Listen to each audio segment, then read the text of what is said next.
ओम शांति। आज है 27 मई शिव बाबा की साकार मुरली। बाबा कहते हैं, मीठे बच्चे, आधा कल्प से माया ने तुम्हें श्रापित किया है। माया ने। अब बाप तुम्हारे सब श्राप मिटाकर वर्षा देने आए हैं। तुम श्रीमत पर चलो तो वर्षे के लायक बन जाएंगे। प्रश्न: देही अभिमानी बनने का यथार्थ रहस्य तुम बच्चों ने क्या समझा है? उत्तर है, पुरानी दुनिया से मर कर बाप का बनना अर्थात मर जीवा बनना ही देही अभिमानी बनना है। इस पुरानी जुत्ती को भूल बाप समान अशरीरी बन बाप को याद करो। यही देही अभिमानी बनने का यथार्थ रहस्य है। गीत है ओम नमो शिवाय। ओम शांति। बच्चों ने गीत सुना। एक तरफ है भक्त घोर अंधियारे में, दूसरी तरफ है माता पिता के बच्चे जिनकी महिमा सुनी, और तुम तो अब सम्मुख बैठे हुए हो। कहते भी हैं शिवाय नमः, फिर फट से कह देते हैं तुम माता पिता। सबका माता पिता भी ठहरा, सबका स्वामी भी ठहरा। समझाया गया है जो भी मनुष्य मात्र हैं, नर अथवा नारी, सब हैं भक्त ब्राइड्स, और वह एक है ब्राइड ग्रूम।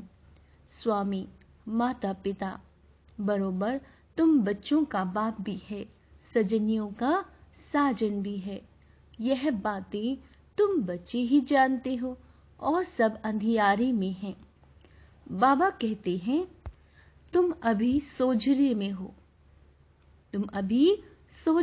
हो, तुम जानते हो हम बाप के सम्मुख बैठे हैं। निराकार भगवान सृष्टि कैसे रचे? जरूर माता पिता चाहिए। इसीलिए बाप कहते हैं, मैं इस द्वारा बच्चों को नया जन्म देता हूं। तुम भी कहते हो हम इस पुरानी दुनिया से मरकर बाप के बने हैं, अर्थात देही अभिमानी बने हैं। बाप तो सदैव देही अभिमानी ही है। वह आकर इस समय देही अभिमानी बनने का रहस्य समझाते हैं। तुम जिनकी महिमा करते हो तमेव माताश्च पिता, उनके सम्मुख बैठे हो। भल तुम अपने गांव में हो तो भी सम्मुख हो। बाप आए हैं बच्चों की सर्विस में।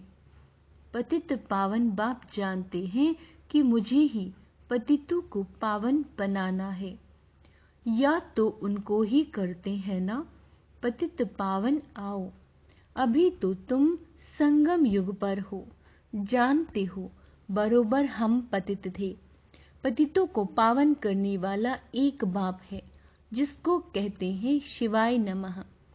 बच्चे बाप को पुकारते हैं, बच्चे सबको प्यारे लगते हैं। बच्चों की सेवा में बाप उपस्थित रहते हैं। बच्चे पैदा होते हैं तो बाप उन्हों की सर्विस में उपस्थित होते हैं। बाबा कहते हैं, अभी तुम जानते हो उन द्वारा पावन बन रहे हैं। बरोबर वह बिलेविड बाप है ना, जिसको आधा कल्प हमने पुकारा है। सत्युग त्रेता में हमने बाप का वर्षा पाया था, फिर वह वर्षा गुम हो गया। माया रावण का श्राप लग गया। हम बिल्कुल ही दुखी बन पड़े थे। दुनिया में सब दुखी ही दुखी हैं। दुख के पहाड़ गिरते हैं, तब ही बाप कहते हैं हम आते हैं। सब पाप आत्मा बन पड़े हैं। पाप करने वाले दुखी बन पड़ते हैं। बाप आकर पुण्य आत्मा बनाते हैं, वर्षा देते हैं।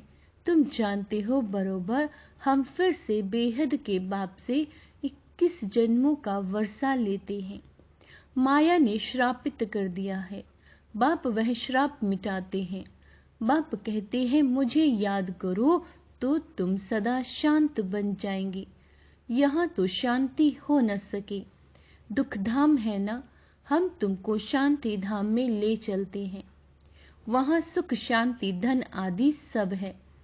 बेहद के बाप से तुम 21 जन्मों के लिए झोली भरने आए हो। हरेक को अपने पुरुषार्थ से वर्षा पाना है।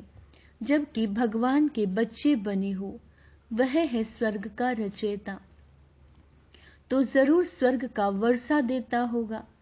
हम उनके बच्चे हैं, तो जरूर वर्षा मिलना चाहिए। बच्चे ही वर्षे के अधिकारी हैं। बाप कहते हैं 5000 वर्ष पहले तुमको वर्षा दिया था, फिर गवा दिया। अभी संगम युग है। अभी कौन सा युग है? संगम युग। फिर तुमको वर्षा मिल रहा है। यह तुम जानते हो कि कल्प पहले स्वदर्शन चक्रधारी ब्राह्मण कुलभूषण बने थे। क्या बने थे कल्प पहले? स्वदर्शन चक्रधारी ब्राह्मण कुलभूषण। वही धीरे धीरे आते रहेंगे। दिन प्रतिदिन ब्राह्मण कुलभूषण बनते रहेंगे। बिरादरी बढ़ती रहेगी। ब्रह्मा मुख वंशावली आप बनते हो, बनाते हैं शिव बाबा। तुम इस समय ईश्वरीय औलाद हो। तुमको सर्वगुण संपन्न, 16 कला संपूर्ण, अहिंसा परमो धर्म का बनाते हैं। क्या बनाते हैं? सर्वगुणों से संपन्न, 16 कला संपूर्ण, अहिंसो परम धर्म। देवताएं कभी हिंसा नहीं करते। तुम जानते हो हम सो देवता थे, अब फिर से बन रहे हैं। चक्र लगाया, देवता कुल से क्षत्रिय कुल अथवा वर्ण में आए, क्षत्रिय कुल से वैश्य कुल अथवा वर्ण में आए। हम 84 जन्मों का चक्र पूरा कर आए हैं। अब फिर से बाप आए हैं वर्षा देने। श्राप मिटाकर पतित से पावन बनाते हैं। बाबा कहते हैं यहाँ सब मनुष्य मात्र शापित हुए पड़े हैं। बाप आकर श्राप मिटाकर वर्षा देते हैं। यह है संगम युग। अभी सतयुग तुमसे दूर नहीं है। स्वर्ग इतना नजदीक है जितना यह आत्मा का शरीर नजदीक है, बहुत नजदीक है। मनुष्य स्वर्ग को बहुत दूर समझते हैं, परंतु तुम बच्चे अब बहुत नजदीक आए हो। 5000 वर्ष पहले की बात है, जबकि स्वर्ग था। आधा कल्प स्वर्ग था, फिर आधा कल्प नरक चला। अभी स्वर्ग सामने खड़ा है। बाप कहते हैं सेकंड में स्वर्ग का राज्य लो। बरोबर तुम जानते हो हम बाप के बनते हैं तो स्वर्ग का मालिक बनते हैं। जैसे बच्चा समझता है हम बाप से वर्षा लेते हैं। बाप समझेंगे वारिस पैदा हुआ। भले छोटा बच्चा है, मुख से कुछ बोल नहीं सकता, परंतु बाप जानते हैं यह वारिस है। क्या है ये? वारिस है। यह है बेहद का बाप। शिव बाबा क्या है? बेहद का बाप। किसी एक बच्चे के पिता नहीं है, वो बेहद आत्माओं के पिता हैं। आत्मा समझती है बरोबर हम बाप के बने और वारिस हो गए। बाप भी कहते हैं तुम स्वर्ग के वारिस तो जरूर बन गए, परंतु वर्षे में भी बहुत दर्जा है। कोई सूर्यवंशी, कोई चंद्रवंशी, कोई प्रजा में आएंगे। मर्तबे तो अलग अलग हैं। बच्चे कहेंगे हम बाप की प्रॉपर्टी के मालिक बनते हैं। तुम बच्चे जानते हो हम बेहद बाप के बच्चे हैं। हम सारे विश्व के मालिक बनते हैं। सिर्फ भारत ही नहीं, सारे विश्व के। भल भारत में राज्य करते थे, परंतु विश्व के मालिक हो। वहां कोई दूसरा राजा राज्य करने वाला नहीं रहता। तो तुमको कितना नशा रहना चाहिए। बेहद का बाप और बेहद के बच्चे। अब तुम कितने बच्चे हो? तुम कहेंगे हम स्वर्ग के मालिक बन रहे हैं। बाप जैसा मीठा कोई नहीं। बाप निष्काम सेवा करते हैं, खुद मालिक नहीं बनते, बच्चों को बनाते हैं। मनुष्य कहते हैं इस दादा ने खुद तो बहुत सुख देखे, बुढ़ापे में आकर सन्यास किया तो क्या किया। शिव बाबा के लिए तो ऐसा कहेंगे नहीं। वह तो कहते हैं मैं तो स्वर्ग का सुख नहीं लेता हूँ। क्या कहते हैं शिव बाबा? मैं तो स्वर्ग का सुख नहीं लेता हूँ। मैं तुमको स्वर्ग का मालिक बनाकर तुमको स्वर्ग की राजधानी देता हूँ। वह राजे लोग खुद राज्य करके फिर राज्य भाग्य देते हैं। वह तो कहते हैं, लाडले बच्चे, मैं परम धाम से आया हूँ तुमको राज्य भाग्य देने के लिए। मैं राज्य नहीं करता, मुझे इस पतित दुनिया, पतित शरीर में आना पड़ता है तुमको पावन बनाने। इसमें भी कितने विघ्न पड़ते हैं। बाबा कहते हैं, श्री कृष्ण ने नहीं भगाया था। शिव बाबा के पास तुम भाग आते हो।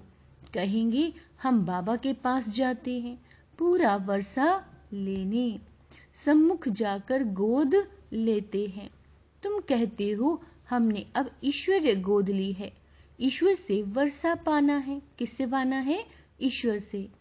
बाप कहते हैं, पतित दुनिया में इस रावण रूपी दुश्मन से छुड़ाने बाबा आते हैं। यह 5 विकार रूपी रावण ही मनुष्य का बड़े से बड़ा दुश्मन है। यहाँ तुमको इस दुश्मन से छूटना है। पतित पावन एक ही बाप है, जिसको शिवाय नमः कहते हैं। सबका साजन अभी तुम सजनियों को गुलगुल बनाकर ले जाते हैं। अभी तुम्हारी आत्मा और शरीर दोनों ही पतित हैं। मैं तुम्हारी आत्मा को पवित्र बनाता हूँ तो शरीर भी पवित्र मिलेगा। फिर तुम सतयुग में महाराजा महारानी बनेंगे। साजन आकर लायक बनाते हैं। जानते हो, माया रावण ने नालायक बनाया था। अभी शिव बाबा ब्रह्मा तन से लायक बनाते हैं। अगर श्रीमत पर चलते रहेंगे तो। श्रीमत है भगवान की। माता पिता भी उसको कहते हैं, श्री कृष्ण को नहीं कहेंगे। अभी तुम बच्चे जानते हो, जिसकी वह महिमा करते हैं उनसे हम पढ़ रहे हैं। ब्राह्मण कुल बनता है जरूर, फिर दैवी कुल में जाना है जरूर। ब्रह्मा मुख से पहले पहले यह ब्राह्मण चोटी निकालते हैं। तुम ब्राह्मण हो रूहानी पंडे, रूहानी सेवा करने वाले। बाप कहते हैं, मैं तुम्हारा पंडा बन आया हूँ सच्ची सच्ची तीर्थ पर ले जाने। तुमको बहुत सहज बात बतलाता हूँ, सिर्फ बाप को याद करना और अपने को आत्मा समझना। तुम्हें कोई भी इवल बातें नहीं सुननी है। इवल बातें बहुत नुकसानकारक हैं। इस समय सारी दुनिया में 5 भूतों की प्रवेशता है, तो इवल ही सुनाएंगे। बेहद के बाप की कितनी भारी महिमा है, फिर सर्वव्यापी कह देते हैं। तुम समझा सकते हो, गाते हो पतित पावन आओ। क्या गाते हैं शिव बाबा के लिए? कि हे पतित पावन आओ। फिर सर्वव्यापी कहते हो तो सब पावन चाहिए। सर्वव्यापी के ज्ञान ने ही, क्या कहा है बाबा ने? सर्वव्यापी के ज्ञान ने ही भारत को नास्तिक कौड़ी तुल्य बना दिया है। बाप कहते हैं, मैं तुम बच्चों को कल्प कल्प आकर पतित से पावन बनाकर स्वर्ग का मालिक बनाता हूँ। मैं तुम्हारी सेवा में उपस्थित हूँ। बल कितना भी सहन करना पड़ता है तो भी सेवा में उपस्थित हूँ। मैं तो जानता हूँ बच्चे बहुत हैं, कोई श्रीमत पर चलते हैं, कोई नहीं चलते, कोई नहीं जानते हैं, अतः बच्चे हैं। प्रजापिता ब्रह्मा सो तो जरूर प्रजा का भी बाप होगा। क्रिएटर ब्रह्मा द्वारा सृष्टि रचते हैं। ब्रह्मा द्वारा तुम बच्चों को शिक्षा देता हूँ। लाडले बच्चे, मुझे निरंतर याद करो तो तुम पतित से पावन बनते जाएंगे। अगर बाबा को निरंतर याद करेंगे तो पावन बनते जाएंगे। तुम्हारी बुद्धि का ताला खुलता जाएगा। पत्थर से पारस बुद्धि बनाने की सेवा करने आया हूँ। नरक से स्वर्ग में ले जाता हूँ। नरक से कहाँ ले जा रहे हैं? स्वर्ग। बाबा कहते हैं, मैं आता ही संगम पर हूँ, जबकि सारी सृष्टि पतित तमो प्रधान जड़ जड़ीभूत बन जाती है। कैसी बन गई? जड़ जड़ीभूत। एक दो को दुख देने लग पड़ते हैं। काम कटारी चलाकर एक दो को दुख देते हैं। अभी तुम बच्चे जानते हो, हम बाबा के पास शांति धाम में जाएंगे, फिर सुख धाम में आएंगे। बाप कहते हैं, तुम बच्चों को रूहानी नैनों पर बैठाकर स्वीट होम में ले जाऊंगा। अब तुम हो पंडे के बच्चे, पंडे बनते हो। तुम्हारा नाम भी है शिव शक्ति पांडव सेना। बाबा कहते हैं हर एक को अपने बाप का परिचय दो। बाप के पास जाने का रास्ता बताते हो। तुम्हें खुद भी वर्षा लेना है और औरों को भी देना है। देखो, मेरठ से 22 की पार्टी आई है। मेहनत करते हैं, हर एक को कौड़ी से हीरे जैसा बनाने की राह बताते हैं। गाया भी जाता है भगवान अंधों की लाठी तुम। बाप आकर कांटों की दुनिया से फूलों की दुनिया में ले जाते हैं। तुम जानते हो असुर से फिर देवता बन रहे हैं। हम ही इन वर्णों से चक्कर लगाकर आए हैं। क्या कहा बाबा ने? हम ही इन वर्णों से चक्कर लगाकर आए हैं। अब शूद्र से ब्राह्मण बन फिर सो देवता बनेंगे। शूद्र से ब्राह्मण और फिर सो देवता बनेंगे। तुम हो स्वः दर्शन चक्रधारी। यह अलंकार है तुम्हारे, परंतु विष्णु को दे दिए, क्योंकि तुम्हारा स्थायी तो ये पाठ रहता नहीं, इसीलिए देवताओं को ये निशानी दे दी है। बाप तो बच्चों पर तरस खाते हैं, कहा माया का संग ना लग जाए। बाप को याद नहीं करेंगे तो माया जरूर खा जाएगी। बाबा जायज़ी मेहनत नहीं देते, सिर्फ कहते हैं मुझे याद करो, अपने को आत्मा निश्चय करो। यह है रूहानी यात्रा। तुम भी यात्रा करो। बाप को थोड़े ही भूलना चाहिए। योग अक्षर निकाल दो, बाप को याद करना है। क्या बाप को तुम भूल जाते हो? बाबा कहते अशरीरी बन जाओ।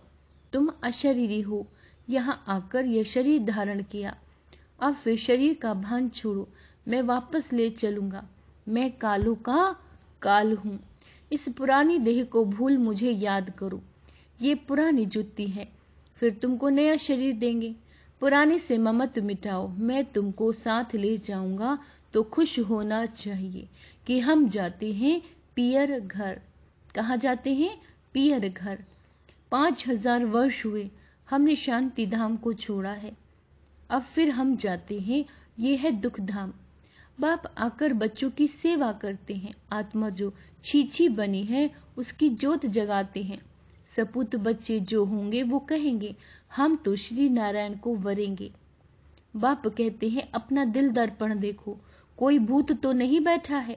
भूतों को भगाते रहो, ताकि भूतों का राज्य ही खत्म हो जाएगा। बाप तो बच्चों की सेवा में उपस्थित हैं। वह तो विचित्र है, कोई चित्र नहीं। क्या कहा बाबा ने? वह तो विचित्र है, कोई चित्र नहीं। दूसरे के ऑर्गन्स द्वारा बाबा पढ़ाते हैं, शिव बाबा।